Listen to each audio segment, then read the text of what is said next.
What Biden got right on his trip to the Middle East. The editorial board is a group of opinion journalists whose views are informed by expertise, research, debate, and certain long-standing values. It is separate from the newsroom. Joe Biden campaigned and won as the antithesis to Donald Trump. To deliver on that promise in foreign policy, in his first year as president, he tried to offer something for everyone, as Anne-Marie Slaughter has argued, tough talk on China for the realists, a recommitment to NATO, to the Paris Agreement on climate, and to the World Health Organization for the liberal internationalists, an end to the forever wars, and, for the idealists, a willingness to speak up for human rights. The last item on this long list, his attempt to return to a values-based foreign policy after the often incoherent and destructive America First presidency of Mr. Trump, has proved to be the toughest for Mr. Biden to get right. Beginning with his inauguration speech, to last year's Summit for Democracy and his statements in support of Ukraine, Mr. Biden has returned repeatedly to the idea of democracy versus autocracy as an organizing principle for American foreign policy. This binary way of looking at the world doesn't always serve American national interests or the interests of people around the world who are fighting for their democratic rights to live freely and in peace. Nowhere is this more clear than in Mr. Biden's trip this week to the Middle East. The Biden administration doesn't have a doctrine, per se. Instead, it has tried to rally free nations in a world where democracy is under threat. Mr. Biden has succeeded in building a European bulwark to Russian aggression in Ukraine, at least for the moment, but in the Middle East, his options are limited.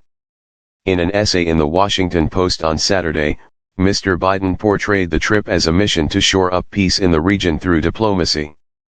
A more secure and integrated Middle East benefits Americans in many ways, he wrote. There are a few factors he didn't mention: inflation is soaring, gas prices are alarming, his popularity is plummeting, and midterm elections are looming.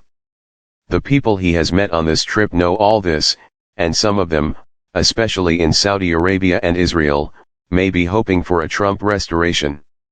Mr. Biden's first stop was Israel, which is in the midst of another government meltdown and so has a caretaker prime minister, Yair Lapid, until elections are held on November 1st. Former Prime Minister Benjamin Netanyahu, the long-serving hardliner, is hoping to make a comeback. The visit was short on substance, but Mr. Biden largely delivered what Israel wanted, a public statement, in a taped interview on Israeli television, in which he reiterated the U.S. position that it was willing to use force against Iran, as a last resort, to keep it from acquiring nuclear weapons.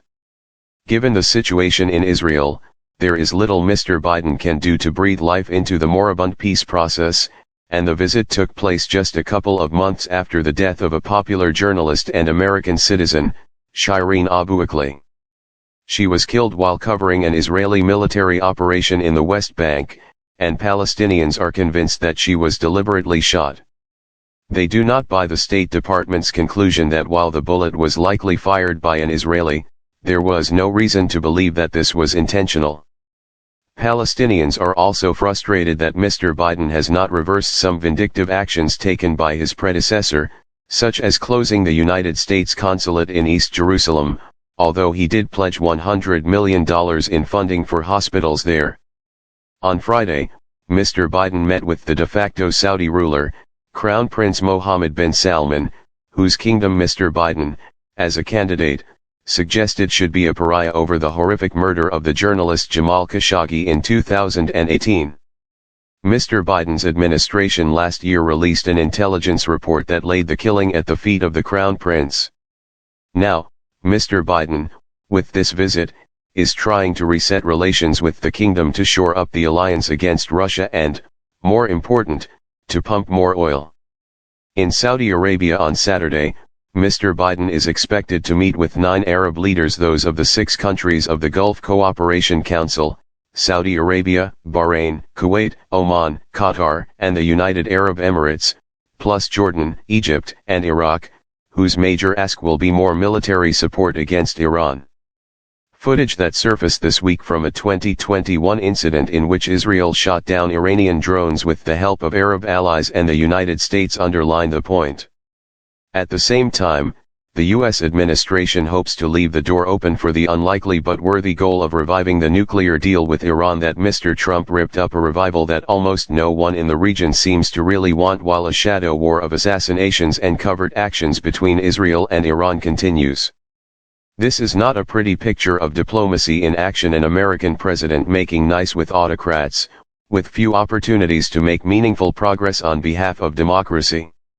America's greatest strength in the world has always been its combination of high ideals and a readiness to engage with almost anyone when it served to advance peace and American national interests.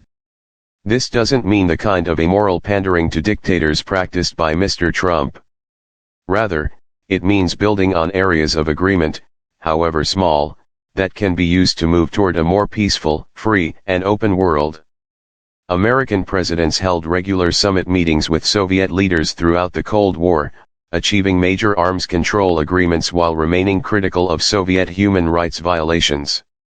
Richard Nixon's visit to a totalitarian China in 1972 transformed America's relationship with China and, eventually, China's with the rest of the world.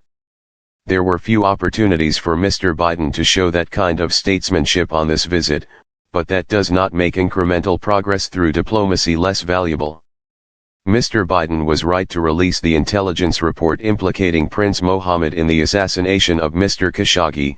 He is also right to recognize that the prince has made some headway on modernizing his kingdom, and that the alliance with Saudi Arabia is key to containing Iran, ending the conflict in Yemen, ensuring the security of Israel, and restoring a modicum of stability to the oil market.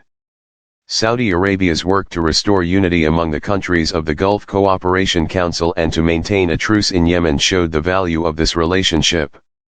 Mr. Biden is also right in not rejecting out of hand the Abraham Accords, which the Trump administration helped achieve. The accords marked a normalization of relations between Israel and two Gulf states, the United Arab Emirates and Bahrain, as well as Morocco and Sudan.